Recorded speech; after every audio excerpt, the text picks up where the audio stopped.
Eu moro na Alemanha e esse ano, junto com a minha família, decidimos partir para uma grande aventura com o nosso trailer casa, o Ernesto. Nosso objetivo é viajar a Alemanha inteira e os países europeus. Se você também quiser embarcar nessa aventura, não deixe de se inscrever no canal. Acompanhe o episódio de hoje e já deixe o seu like para nos apoiar. Oi, maninhos! Bom, estamos vindo aqui atualizar vocês sobre a questão do inquilino.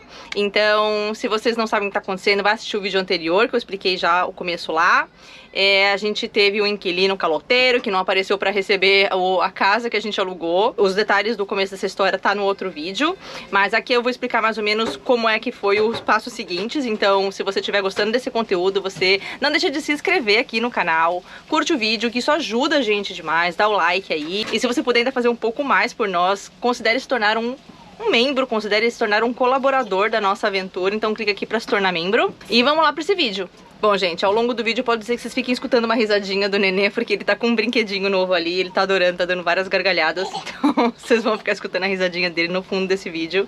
Passou-se, então, o tal dos 2 meses, e graças a Deus o inquilino nunca apareceu. Tá? Se você não tá entendendo direito a história, volta lá pro outro vídeo pra vocês entenderem o que aconteceu. Eu vou meio que seguir adiante da história. Então, a gente até achou melhor que ele não apareceu, porque a gente realmente já tinha quebrado a confiança a partir do momento que tudo aquilo que aconteceu antes, dele não se comunicar, dele não ter sido honesto. Então, pra gente já foi uma quebra de confiança muito grande. A gente já nem queria mais ele como inquilino, a gente nem queria mais ter contato com ele. Então, pra gente também foi maravilhoso que ele sumiu do mapa. Apesar que, pra ele aqui na Alemanha, foi vantajoso ter sumido, porque basicamente, pra rescindir um contrato aqui na Alemanha, ele teria que ter mandado pra gente uma carta de rescisão. E se ele fizesse isso, ele teria que assumir 3 meses de aluguel.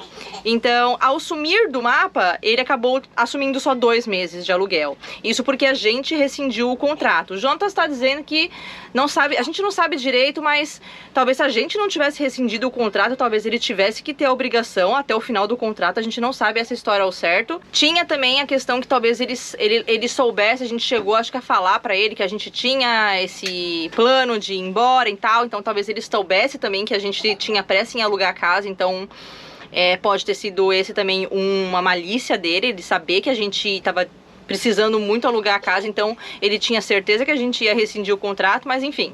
Provavelmente é um sacana, tá, gente? É um alemão. Muita gente perguntou se era brasileiro. Não era brasileiro, era alemão mesmo, a família alemã, a mulher alemã, o homem alemão, todo mundo alemão.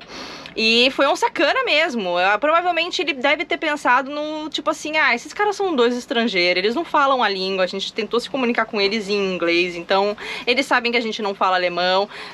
Provavelmente tinha certeza na cabeça dele que a gente não ia fazer nada além, que a gente não ia conseguir correr atrás dos nossos direitos. Sabe lá Deus o que ele pensou, entendeu? Então, a parte boa aqui é que a gente, graças a Deus, tem seguro advogado aqui na Alemanha. Isso é uma coisa que eu recomendo pra todo estrangeiro, principalmente, porque, queira ou não, a gente se sente muito mais seguro quando a gente tem esse tipo de assessoria, porque, queira ou não, a gente se sente sozinho e a gente não sabe as leis direito do país. A gente não nasceu aqui, a gente não cresceu aqui. Então, é uma coisa que eu recomendo bastante, porque eu tenho, né? Então, eu vou recomendar o que eu faço.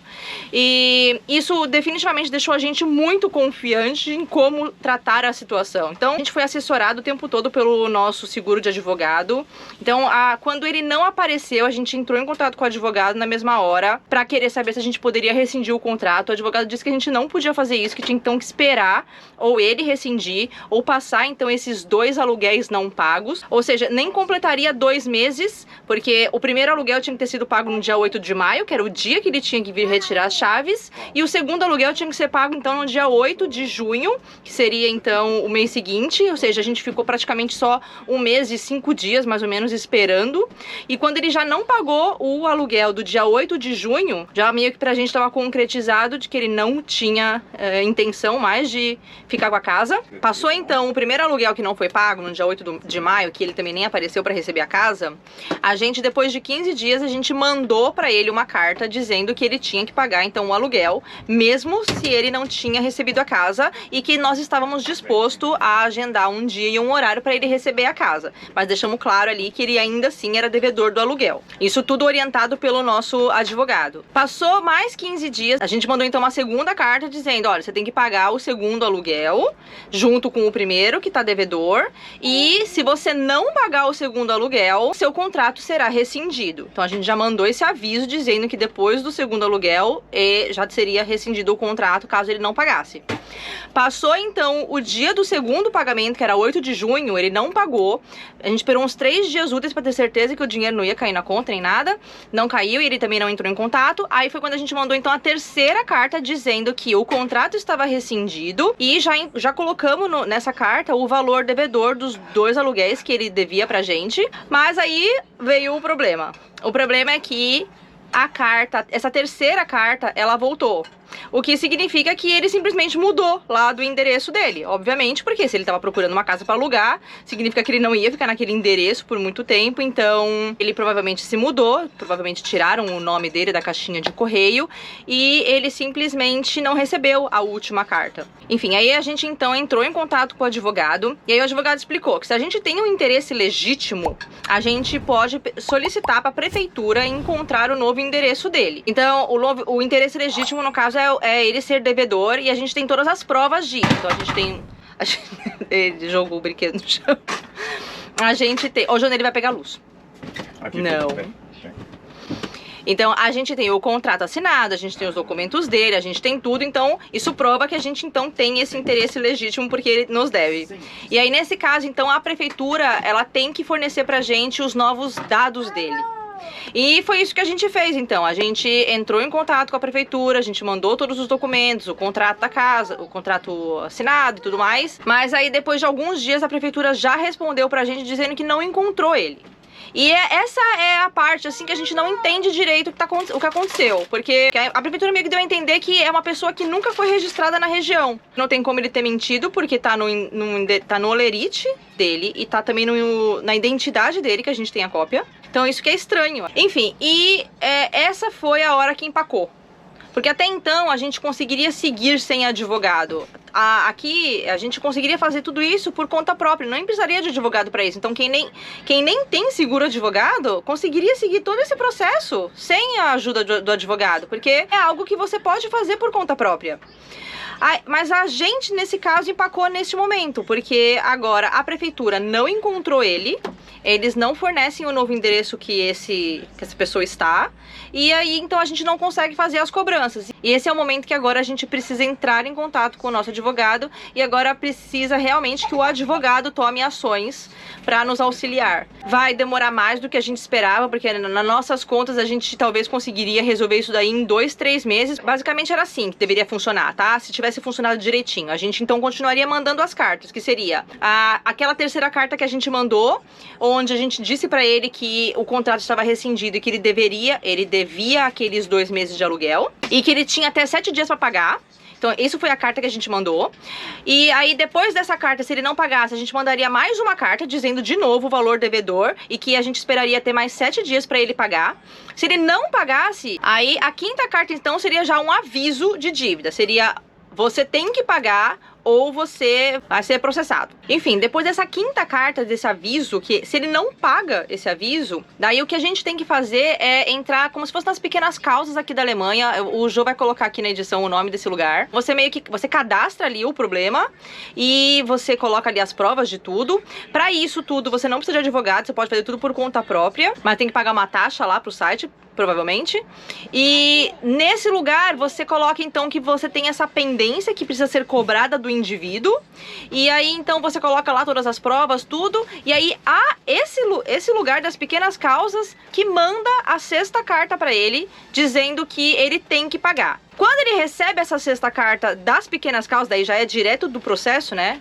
As pequenas causas que manda isso daí, ele tem um tempo para recorrer. Se ele não recorre, esse escritório das pequenas causas já penhora os bens dele, e o que ele tiver no nome dele, do banco ou qualquer coisa assim, eles bloqueiam para transferir pra gente o valor devedor assim que for possível. E no fim das contas, a pessoa, no caso a gente não teria custo nenhum com isso, porque mesmo a taxa que a gente paga, se ele perde o processo, ele tem que reaver inclusive esse valor. Então, ou seja, adicionaria ao débito dele. Então, ele já devia pra gente 2 aluguéis, e ele ainda ia dever pra gente essa taxa das pequenas causas e qualquer outra taxa que a gente tivesse que pagar pra resolver essa questão, se a gente ganhasse. Eu pago o seguro advogado, mas se eu realmente preciso do advogado pra me ir lá e fazer alguma coisa. Eu tenho que pagar uma franquia, eu tenho que pagar 150 euros, por exemplo. Então eu pago essa franquia, eu tenho que pagar essa franquia pro seguro pra eles me darem esse advogado, que não interessa o quanto que custa a hora do advogado. Pode ser o melhor advogado da Alemanha, eu posso escolher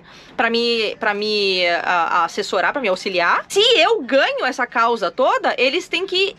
a pessoa que vai ter que me pagar, ela tem que me pagar inclusive essas taxas todas, inclusive essa franquia do advogado e qualquer valor que eu gastar pra me defender nesse sentido, pra conseguir reaver esse dinheiro que tava me devendo. Então, não é interessante para o devedor demorar pra pagar, não é interessante pro devedor recorrer de uma dívida que é impossível dele negar que ele devia, entende? Então, porque quanto mais tempo ele fica demorando com isso, se envolve advogados, honorários de advogados e tudo mais, é mais que tá somando na dívida final dele. Para o nosso caso específico, o bloqueio ainda está que a gente não sabe aonde ele mora. Mas eu não tenho dúvida que o advogado vai encontrar isso e que a gente vai conseguir seguir adiante nesse processo. Mas fica aí também para quem nunca soube sobre isso, para quem nunca viu falar sobre isso aqui na Alemanha, para quem tinha curiosidade, ou para quem não tem seguro advogado e pensava que, né, tudo isso também ficava só às custas de você mesmo. Não, se você ganha um processo, mesmo que você não tenha o seguro advogado, você vai pagar particular, mas depois, no final desse processo, a pessoa que perdeu o processo, ela tem que te reembolsar todo esse valor que você gastou, né, para conseguir resolver essa questão. Então, fica aí de lição o que aconteceu com a gente, que alguém, né, se beneficie com essas informações todas. Eu espero conseguir ajudar, no final das contas, com essa história que eu tô contando. Ainda terá um final feliz, eu acredito. Vai demorar mais do que a gente esperava. A gente tava contando aí que o quê? Ia resolver isso em uns 3 meses, né? E no fim vai demorar mais. Agora vai depender do advogado responder pra gente quando encontrar o endereço dele. E é isso. Provavelmente agora a resolução dessa questão do valor de volta pra gente vai demorar ainda um pouco. Então não fiquem muito esperançosos com o próximo vídeo sobre esse assunto específico. Mas temos novidades sobre o aluguel da nossa casa para continuar essa aventura. Então fica aí que no próximo vídeo vocês vão ter muita novidade sobre isso. Eu espero que vocês tenham gostado dessas informações. Vocês não deixem de seguir aqui o canal para vocês não perderem nenhum dos próximos vídeos dessa aventura. Dá um like no vídeo se você ainda não deu, você ainda tem a oportunidade de ajudar a gente com isso, não custa nada. E até o próximo vídeo. Tchau! Por hoje isso foi tudo. Não deixe de acompanhar o próximo episódio que sairá em breve. Considere se tornar um membro para nos ajudar a continuar produzindo esses conteúdos. Um beijo e até o próximo vídeo. Tchau!